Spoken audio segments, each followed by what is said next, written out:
Guys welcome back to another video of Commerce Champion. आज बात कर रहे होंगे इशू ऑफ डिबेंचर की। सबसे आसान टॉपिक, सबसे छोटा टॉपिक, पर 8 नंबर है, तो चलिए शुरू करते हैं। तो डिबेंचर के बारे में अगर बात करें तो सिंपली डिबेंचर कंपनी के लिए एक लॉन्ग टर्म बोरिंग की तरह ट्रीट होता है, ठीक है। तो ये बैलेंस शीट में लॉन्ग टर्म बोरिंग के हेड के अंदर आपको मिलेगा। जब भी डिबेंचर शो किए जाते हैं वो एक परसेंटेज से शो किए जाते हैं, वो define the interest rate of debenture.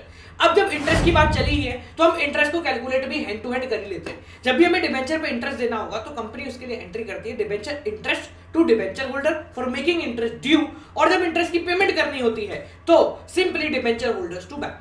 पर इतना करके कंपनी का काम नहीं होता, फिर इस डिबेंचर इंटरेस्ट वाले खाते को कंपनी बंद करने के लिए स्टेटमेंट ऑफ पी&एल का इस्तेमाल करती है, यानी कि तीसरी एंट्री होती है statement of P and L to interest on debenture. अब जब डिबेंचर इशू किए जाते हैं तो they can be issued at par, premium और डिस्काउंट। जब भी डिबेंचर इशू किए जाएंगे तो जो एंट्री होगी वो होगी bank account debit to debenture application, जब एप्लीकेशन का पैसा आएगा, और उसको जब हम एक्सेप्ट कर लेंगे तो डिबेंचर एप्लीकेशन टू -% डिबेंचर्स। अब यहां पर अगर प्रीमियम है तो 2 SPR के नाम से शो हो जाता है, और अगर यहां पर डिस्काउंट है तो discount on issue of debenture के नाम से शो हो जाता है, ठीक है। ये जरूरी नहीं है कि पूरा का पूरा पैसा लमसम में आए, ये पैसा इंस्टॉलमेंट में भी आ सकता है। जब इंस्टॉलमेंट में आएगा तो it could B application, allotment, first call, second call. ये पूरा केस शेयर की तरह ही चलता है। अगर कंपनी के पास ज्यादा डिबेंचर आ गए तो कंपनी उनको रिटर्न भी कर देती है, और जो एंट्री उसके लिए करती है वो होती है डिबेंचर एप्लीकेशंस टू बैंक करके कंपनी रिटर्न कर देती है। अब जरूरी नहीं है कि सारे के सारे डिबेंचर कैश में इशू हो, debenture could be issued for non cash या फिर अदर देन कैश। तो कंपनी अगर किसी का एसेट खरीद लिया बदले में डिबेंचर दे रही है तो उसकी एंट्री हो जाएगी सन्ड्री एसेट्स टू वेंडर खरीदने की, और जब हम उसको बदले में डिबेंचर देंगे तो उसकी एंट्री हो जाएगी vendor to -% debenture. Criteria same रहेगा, पार पे है तो सिर्फ -% डिबेंचर, प्रीमियम पे है तो हम 2 SPR कर देंगे, डिस्काउंट पे है तो discount on issue of debenture ऊपर लिख देंगे। अब यहां पर एक चीज समझना, इस पूरे क्राइटेरिया के अंदर नंबर ऑफ डिबेंचर सबसे इंपॉर्टेंट रोल प्ले करते हैं।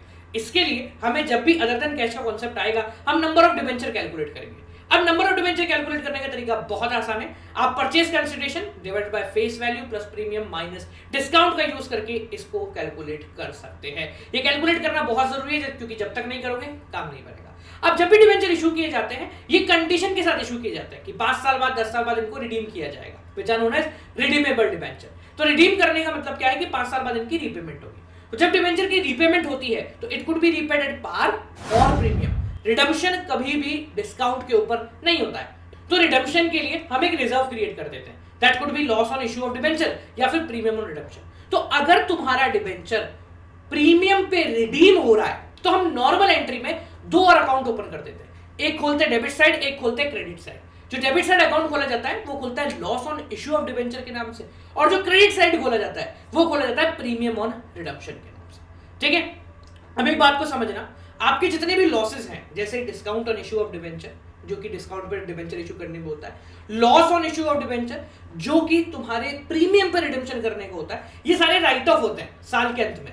इनको राइट ऑफ करने का बहुत सिंपल क्राइटेरिया है। आपको क्या करना है, इनको राइट ऑफ करने के लिए 3 चीजों का इस्तेमाल करना है। पहले आप SPR का इस्तेमाल करेंगे अगर अवेलेबल है, तो नहीं है तो आप इस्तेमाल कर लेंगे कैपिटल रिजर्व का, और अगर वो भी नहीं है तो आप इस्तेमाल कर लेंगे स्टेटमेंट ऑफ पी&एल का। यानी कि loss on issue of debenture, discount on issue of debenture could be right of, और राइट ऑफ करने की एंट्री क्या होती है, SPR अगर है तो डेबिट कर दो उसको, नहीं है तो कैपिटल रिजर्व डेबिट कर दो, नहीं है तो फिर स्टेटमेंट ऑफ पी&एल को डेबिट कर दो, और क्रेडिट में जो हम अमाउंट लिख देंगे वो होगा टू लॉस ऑन डिबेंचर या फिर to discount of issue of debenture.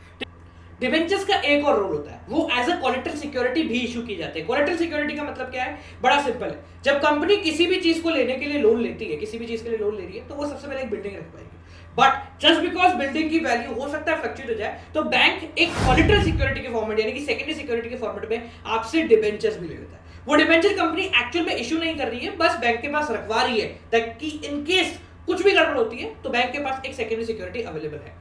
अब इसकी एंट्री कैसे होती है, 2 ट्रीटमेंट होते हैं। ट्रीटमेंट नंबर 1 कि आप कोई भी एंट्री नहीं करेंगे, बस बैलेंस शीट के अंदर लॉन्ग टर्म बोरेज के अंदर एक ब्रैकेट बना के शो कर देंगे कि भैया हमने इतने debenture as a collateral security रखवा रखे। इस अमाउंट का डिबेंचर की वैल्यू से कोई भी लेना देना नहीं होगा, ठीक है। तो लॉन्ग टर्म बोरिंग कितना भी हो सकता है, और ये कोलेटरल सिक्योरिटी अलग है, इसका कोई लेना देना नहीं होता, ये बस शो करे जाता है। सेकंड मेथड के अंदर आप एक जनरल एंट्री प्रोसीड कर देते हैं। वो जनरल एंट्री क्या होती है, debenture suspense to debenture.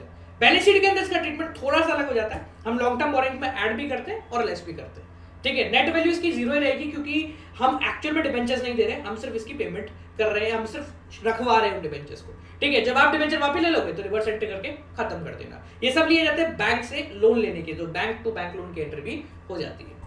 Debentures के अंदर ज्यादा कुछ नहीं है, इशू हो गया, अदर देन कैश हो गया, जब आपका रिडेम्पशन का क्राइटेरिया हो गया और राइट ऑफ करना। एक चीज याद रखना, डिबेंचर के अंदर हर क्वेश्चन में एक नंबर कटने की उम्मीद होती है। कैसे? जब आप एक ऐसी एंट्री को छोड़ देते हैं जो कि आपको शायद करनी चाहिए, तो वो एंट्री है राइट ऑफ करने की। तो हर क्वेश्चन के अंदर राइट ऑफ करना ना भूले।